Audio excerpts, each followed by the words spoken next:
Adapalene and tretinoin can either help clear your acne or make it way worse. And if you've been stuck trying different treatments, wondering why nothing's working, it's probably because you're using the wrong kind of treatment for your acne type. It's so confusing out there, right? All the acne treatments, all the acne cures, it can make you feel so overwhelmed.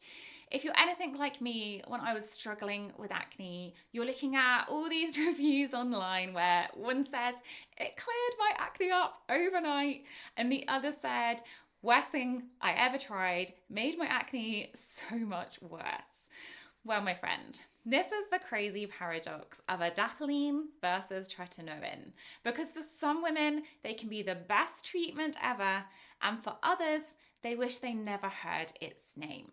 I'm going to save you from that. Hi, my name is Cheryl Woodman. I'm a scientist, acne expert, and award-winning skincare formulator, here to help you get back to your clear, calm, confident skin. Now, the most important fact to remember when it comes to adapalene versus tretinoin is that both of these skincare ingredients belong to a family of actives called retinoids. So I wonder if you've heard that before. Retinoids are a family of skincare ingredients that bond to vitamin A receptors in our skin. And there are lots of different types of retinoids. They go by names like retinol, retinal, and retinyl palmitate. That's like how my name is Cheryl Woodman and how Woodman is my family name. So for example, my dad has that same surname and my mum too. But how we also have different first names. So we don't all turn around when you say Cheryl. So think of a retinoid like a surname and then retinol like a first name. Now, here's the frightening news when it comes to retinoids. For some people, it can feel like they've been in an acid attack, truly, because some retinoids have high irritancy potential. And this is the big difference between adapalene and tretinoin. So tretinoin is the OG retinoid. It was first tested way back in the 1960s, actually on prisoners and actually without their proper consent. So these experiments are super controversial, but the fact is before the 1960s, no one had heard of tretinoin until a dermatologist called Albert Kilgman applied up to 1% tretinoin to the skin of several prisoners. And by the way, 1% is an insane dose of tretinoin. Even 0.1% is a super high dose. So these prisoners got major side effects. Their skin was peeling, burning, blistering, causing some prisoners lifelong scarring in their skin. So this is the paradox of tretinoin. In small doses, it can truly help to reduce acne symptoms. But if the dose is too high for you as an individual, your skin can start to get red and irritated, and that irritation can actually cause more acne, which is why adapalene was created. So adapalene first burst onto the prescription market in 1996 and became what we call an over-the-counter medicine.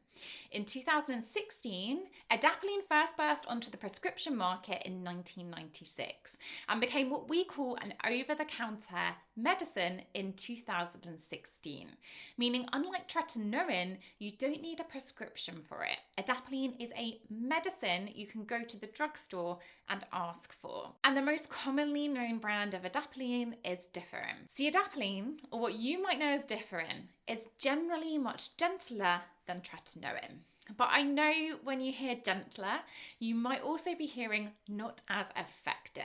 So don't worry, I do as well, which is why it's so important to look at what the science says. Not general reviews of tretinoin or adapalene that say this worked for me, so it might also work for you, but actually looking at what is right for your type of acne, for your skin type, and then understanding the likelihood that it might work. And while the science I'm about to show you is the gold standard for topicals, keep in mind that even the best study on skincare only covers half the story, and I'll be sharing the missing piece that cleared my client Beccy's skin after adapalene failed her soon. But first, let's look at the data. Okay, so in science, some of the best studies to look at for their reliability are what we call meta studies. Meta-studies are when scientists pull together data from several studies that all looked at the same thing. For example, Adapalene versus Tretinoin. It's a bit like a good taste competition for, let's say, chocolate cake. Imagine if there was only one cake that got tasted and then declared it was the best tasting chocolate cake ever. It's not very reliable data, right? But now say there are 5 chocolate cakes in the cake tasting competition. When one gets branded as the best tasting cake ever, that's much more reliable data. And that's why we love meta-analyses like this one, which blended and assessed the data from 5 trials of 0.1% Adapalene versus 0.025% Tretinoin. This meta-study found that 0.1% Adapalene did help to reduce acne symptoms, and it was as effective as 0.025% Tretinoin. The study also found that Adapalene was always much gentler to skin than Tretinoin, even at a 0.1% dose. That is 4 times greater than the 0.025% Tretinoin dose. If no one told you this before, and you think more women who are struggling with acne deserve to know this, please give this video a like and then subscribe. It really helps me help more women like you, so thank you. Okay, so there is one more insane fact you should know about Adapalene, one that can make it even more effective than Tretinoin for acne. Studies show that if a retinoid is going to help reduce your acne symptoms, Adapalene will show those results faster. In fact, within a week, Adapalene was shown to give better results than Tretinoin. So when you're struggling with acne, speed matters. It helps save you from deeper acne scarring, for example, and it also gets you back to feeling like yourself again quicker. So that's what I want for you, because no woman deserves to feel like this is just her skin forever. That's why my Acne Warrior method, which has helped hundreds of women get clear for good, doesn't just treat the breakouts you see today, but prevents the ones trying to form 3 weeks from now.